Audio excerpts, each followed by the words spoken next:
Welcome back to another episode of Rock Boys Football. Dabo Swinney, Clemson, continuing to work their way through fall camp. We have another scrimmage to talk about. And Dill, I got two things right off the bat before we get nitty gritty. Number one, it's the same names that get mentioned every time I read the fall camp reports. To me, that's huge because that shows you're consistent. Dill, sometimes we grab on to like one little storyline and one little report of a player flashing. Look, it's one thing to flash, and then it's another thing to consistently do it throughout fall camp. There are a lot of players that we are looking to break out going into 2025, and I feel like I hear their names almost every single day. I think that's a massive takeaway from a couple of these cats that we're going to talk about. Number two, Dill, the depth of this football team is real. And we kind of use this conversation when we're trying to evaluate what teams can legitimately contend for national championship. Depth is a talking point that not many people like to get into. But you go look at the teams that win national championships, they are deep.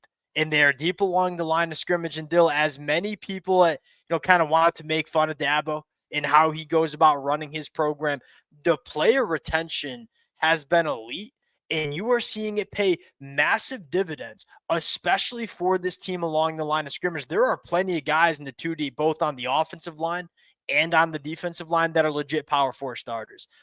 That's going to matter for Clemson going into 2025. There's a lot of competition, and there's a lot of depth along the lines of scrimmage. I want to get into some of the bigger storylines that were kind of taken away from the second scrimmage of fall camp. Fired up to get into it before we do. And as always, the Clemson fans, appreciate you guys. It been really fun talking this football team. Going to be really fun talking about this football team. The amount of support that y'all have shown the boys has been amazing. If y'all do enjoy the content, consider subscribing to the channel. Dill, without further ado, I got one question for you. Is the Adam Randall hype real? Because when you talk about a player that's flashing versus a player that's consistently doing it, Adam Randall's name gets brought up a lot as consistently doing it. And Dill, that's been the problem for Adam Randall. Back when he was playing wide receiver too, you'd always hear the reports of Adam Randall. This might be the year Adam Randall goes out and breaks out, and then it's an injury, or then it goes radio silence for a couple of weeks. This is the first fall camp for Adam Randall that it feels like we're consistently hearing Adam Randall showing up to practice, excelling at a high level. Dill, I had my question marks about how good of a running back Adam Randall could be, especially making the change as late as Adam Randall is doing it. I'm starting to buy stock that he can be legit, running back one for Clemson in 2025. And I don't think we're only grabbing on to like spring talking points or fall talking points. Like we did get to see him play a little bit in that Texas game, and there were the flashes of legit skill set, like being able to make guys miss in the hole and not really slow down and be explosive. Like you got to see it again. Like, do we need to probably see more with him running through contact and kind of like being able to grind yards out in the way I think he's going to need to be able to do for Clemson? Sure, but like there is a legitimate skill set there. He's always had the size. I mean, he was a huge wide receiver, so it's not like a guy who was coming in like, oh, they're throwing a 180-pound wide receiver who's a little bit lanky into that running back spot. Like physically, he's always had it. You've seen the instincts of him as a ball carrier shown both in his running back spot in that Texas game, but also as a pass catcher. I mean, there's something there. Again, I'll still need to see it probably on the field, but like I'm starting to believe that they have a running back. And Dill, there's two things that stand out. Is number one, he's been healthy all offseason. That was probably my biggest concern. Look, I've never doubted Adam Randall from a athletic profile standpoint. This kid is beyond blessed when it comes to just being one of the best athletes on the football field, regardless of position. My biggest concern was you struggled to stay healthy as a wide receiver. Now you're transitioning to running back. Are you going to stay healthy as a running back? And Dill, it sounds like he has. So a ton of credit to Adam Randall. Number two, I guess I got two things I want to kind of add, so I apologize. What he can do out of the backfield excites me in a meaningful way, because I do look at Clemson and say the engine of this offense, when Cade was a first-year starter back in 2023, the engine was, Will Shipley and Phil Moffitt running the football. Struggled to throw the football, didn't have difference makers on the outside. Going into 2025, we going to throw the piss out of the football, right? I mean, we got a more wide receivers than we know what to do with on offense. Dill, when they go to throw the football, Adam Randall as a pass catcher excites me. And then number two is that he gives you a little bit more explosiveness at the running back spot. And look, I ain't ever going to say a bad word about Phil Maffa because Phil Maffa was one of my favorite football players.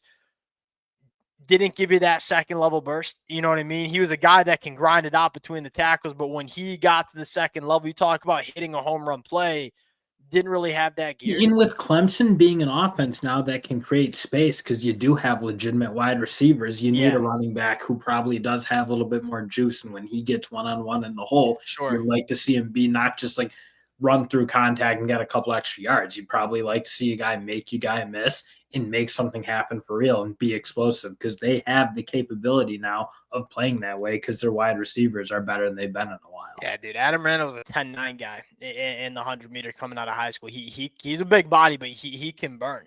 And like if you're a safety that's coming down to fill the run and you take a bad angle, he's gonna run right by you. He's got that kind of long speed, that Clemson didn't really have last year. And Bill, I'd say that about the three top running backs that Clemson has going in. Like Adam Randall, David E., and Gideon Davidson, all three of them were sub-11 in the 100-meter dash. We got some burners at the running back position going into 2025. Like you said, with all the space that Clemson should be manufacturing because of that passing attack, maybe we can be a little bit more explosive in the run game. Nice segue from the boy going to number two, talking about the offensive line. Dill, surprise starters. Walker Parks has been dinged up, which is, I mean, and this isn't a shot at Walker Parks. I mean, this dude has played through a lot of injuries in his career, so it's not all that surprising that he's dinged up in fall camp. I would be surprised if Walker Parks is your starting guard going into that LSU game, because I look at Elijah Thurman and I look at Colin Sadler, and obviously Harris Sewell too, but I specifically look at Elijah Thurman and say, okay, was it perfect for him at left tackle last year as a true freshman? No. Was he playing out of position? Yes. Was he a true freshman? Yes. Still, Elijah Thurman at guard, finally back healthy, kind of fires me up. I think a lot of Clemson fans have Walker Parks slotted in as a starter. Wouldn't be surprised if one of these young cats kind of takes over the reins. And this ain't a shot at Walker Parks. I don't know if he's elite. Walker Parks this is a team that needs their ceiling raised on the offensive line a little bit. Like they've been a solid unit, but solid isn't probably good enough when you go play a Texas or some of the Georgia. Like they need some difference makers, and that's where you look. Like even a guy like Braden Jacobs, you kind of wonder like what the future is for him this season, and like what you're hearing so much buzz around him. But like you said it, like Elijah Thurman, and even I've always thought Colin Sadler's played good football when he has been playing since a young player. So there have been some moments, sure, you can look back at like, was it perfect? But like he's been a guy who's played a lot as a younger player. Him and Elijah Thurman are kind of guys you look at and like, well, can they give you a little more juice than what you have right now? You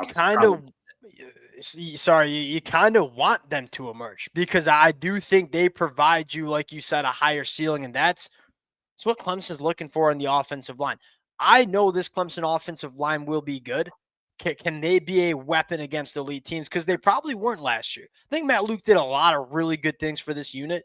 I don't know when they lined up against a team like Georgia or lined up a team against a team like Texas, were they winning? Was that a unit Clemson could lean on? I don't know. Can that be that kind of unit in 2025?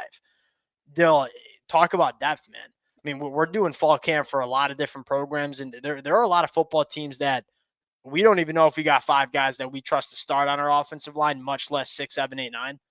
Clemson's upwards of 9 guys that I think they trust a lot. And you mentioned it, Braden Jacobs still. Look, I don't think he starts right off the bat, right? But he's probably your third tackle. And the returns that we have heard about this kid, yeah, he's probably going to play. And there's a chance that if he gets on the football field, maybe you just can't take him off. Like, he looks so ready to play as well. Another intriguing storyline. You talk about depth. These ain't even starters, though. These ain't even starters. Hey, Jaheim Lawson, let's start with him because I've been banging the table for Stephon Green. I think Stephon Green a freaking ball player, man. Going into year 3, if he takes a step, Stephon Green, 13 quarterback hurries last year. That was the same amount that Peter Woods had. That ain't a knock on Peter Woods, and I know he was dinged up a little bit. It kind of highlights Defiling Green flying under the radar. Everybody talks about TJ Park. Everybody talks about Peter Woods. Defiling Green very well could be an NFL draft pick after this year. The intriguing one to me is Jaheim Lawson, because we're looking for some depth to step up at edge, right? We love TJ Parker and we love Will Hell. And Will Hell, it sounds like he is coming and been exactly what Clemson was looking for, if not more. Who's that third edge? Who's the guy that's getting rotated in? This is Dabo Swinney's words, not mine. Jaheim Lawson is in the category of TJ Parker and Will Hell. Now, I don't know if that's coach speak or not. He did preface that K. Denhoff is probably not in that category, so maybe there's some truth there. If Jaheim Lawson's even close to TJ Parker in 2025, that's massive if you're a Clemson fan going into the 2025 year. Especially because he's still rounding out the pass rush ability, and not just like the pass rush ability to be disruptive, but to generate more sacks, because that is probably another area of this defense where, like, you're a good enough defensive line where your sack numbers should be like in kind of that top 10 sort of range, not in the middle tier, let's say, of college football. Like, they're too good for that. Will Help, to me, is such a good run defender, and I think he's a disruptive pass rusher, but he doesn't have the same, like, get-off and athleticism and juice that Jaheim Lawson can bring, and I know we've talked about this, but, like, yeah, Jaheim Lawson, to me, as much as, like, Cade Denhoff and Will Help, probably more so Will Help. Like, Cade Denhoff's a good rotational guy to play the run. I think he's solid in that role. Will Help's dominant in that role. Jaheim Lawson, to me, is kind of missing pass rusher next to TJ Parker, who, if those two, like, on third and longs and pass rush situations, they can be real monsters. And Dill, that's the thing is, look, Jaheim Lawson don't have to play every snap for Clemson. Like, Will Helt's going to be your starter. First and second down, Will Helt, force again. I mean, that's why Clemson brought this cat in, because of what he does against the run. First and second down, Will Helt's on the field, being a force against the run. Oh, yeah, 3rd and 7. Let's go trot out a fresh Jaheim Lawson. Hey, buddy, pin your ears back. Go get after the quarterback. And I specifically look at that LSU matchup. And not to get a little over my skis here. That's the recipe, man. Like, LSU, we got question marks about LSU. Especially with what it sounds like for LSU, because LSU's not, like, having maybe the fall camp they want in terms of what their offensive line sounds like, especially in the pass rush. And, like, a good, ready-to-rock-and-roll Clemson pass rush could be a real problem, because, like, we still wonder, can LSU run the ball? They really couldn't last year for whatever reason. That is, I mean, if you are Clemson, that is what you're telling yourself in the next 2.5 weeks. We got to whip them up front, right? And do I think LSU's offensive line will be good eventually? Yeah, it's a talented group. It's got a lot of new faces, but it's talented. And I think they got a dynamite offensive line coach in Brad Davis. Week 1 on the road in Clemson, is it going to be ready? Like, I don't know. Ready or not, I mean, if you're Clemson, that's how this team wins a national championship, playing dominant along the defensive line. And again, Garrett Nussmeier ain't exactly a guy that can get himself out of trouble. I love Garrett Nussmeier as a quarterback, but he ain't Lenore Sellers. Like, you can get aggressive with your pass rush lanes, because he ain't going to be getting out of the pocket and running away from guys like TJ Parker. I'll ask you this. I don't know how much time we'll spend on it, but Dabo Swinney seems to love the linebacker room. And look, I kind of do too. Like, y'all know how I feel about Wade Woodaz and Sammy Brown, but it sounds like a guy like Jeremiah Alexander is going to be hard to keep off the football field. We saw Clemson go to some 3 linebacker sets last year when they had Sammy, Wade, and Barrett Carter. I don't think it was as effective as many Clemson fans wanted, especially in that Texas game. I don't know if you can do it against LSU, because LSU is going to spread you out with so many wide receivers. You probably want a nickel out there. Do you think Clemson leans into some 3 linebacker sets? I think when you got the defensive line they have, I think you need more. I think you just need to be more athletic on the field. I think, again, when you play big time premier teams like Texas, Georgia, like those teams with big time premier athletes, like, you need to be athletic. And I look at, like, again, are you going to take Shelton Lewis off the field that often? I think he's a really good player for this Clemson team. So, no, I don't love the idea of going to the 3 linebacker set. I know Dabo kind of likes it. He did it in that Texas game. I didn't feel like it worked particularly great. I don't know if that was Dabo. I feel like that might have been Wes Goodwin, the rocket scientist, kind of. Wes Goodwin special? I mean, that feels like a Wes Goodwin special. Not a shot at Wes Goodwin, but I do feel like we were No, it was a overthinking. shot at Wes We Goodwin, but that's okay. we were overthinking a little bit last year on defense, man. We were throwing some. We didn't need to be all that complicated on defense because we had dogs. I feel like Tom Allen's going to come in and be like, listen to Tom Allen when he's in these pressers. It's just like tackling and running the football. And I love it, Dill, because that's all this Clemson defense needs to do. Like, just let them go out and play fast because you have the dudes. I'm a Wake Forest guy, Dill. Like, Wake Forest needs to scheme it up. We don't have dudes like Clemson, so we got to try to win with scheme. When you Clemson, you don't have to do that when you got a ton of NFL dudes in your front seven. Last and really big storyline for Clemson to iron out, and it needs to be ready immediately, these safeties. I'm trying to decipher what Dabo Swinney's trying to tell us. He's probably trying to tell us absolutely nothing, if we're being honest. We have a lot of safeties that we trust, but it doesn't sound like a safety is separating. Does that mean that that's not a good thing and we don't trust the safety? I think you got one. Obviously, Khalil Barnes but kind of he's separated big. himself. He needs to be ready he against does LSU. need to be. I agree, because I don't love, again, I don't want to say I don't love it, but he is the guy in that safety room. He's been the guy they've talked about since spring as Agreed. being he's our dog, and we're kind of trying to figure out who our second guy is.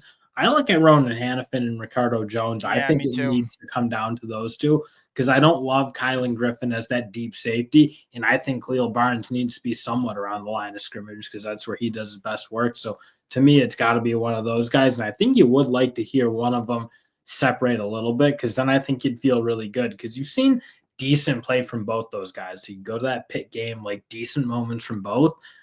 I think you would like to see one pull away, because then I think you'd feel really good about that safety duo. And it just you got Nick Anderson, Chris Hilton, Aaron Anderson, Barry and Brown. I mean, those LSU wide receivers, they can run, man. And you have to have a safety back there that you trust to know what they're doing, because you can't blow coverage against LSU because they'll make you pay.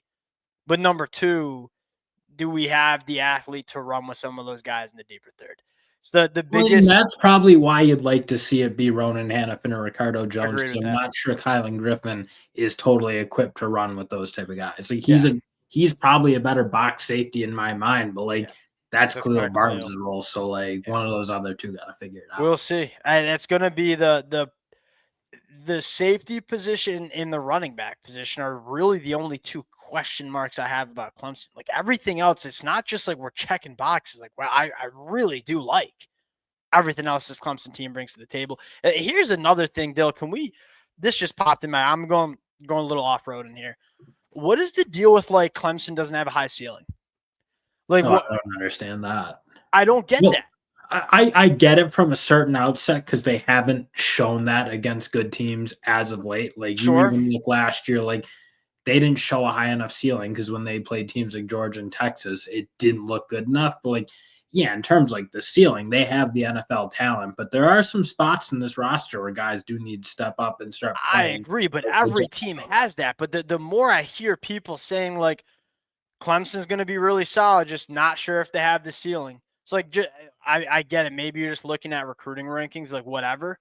What team has more? I think you're looking at past performances over the past 2 years where they haven't been winning those big games. I think it's.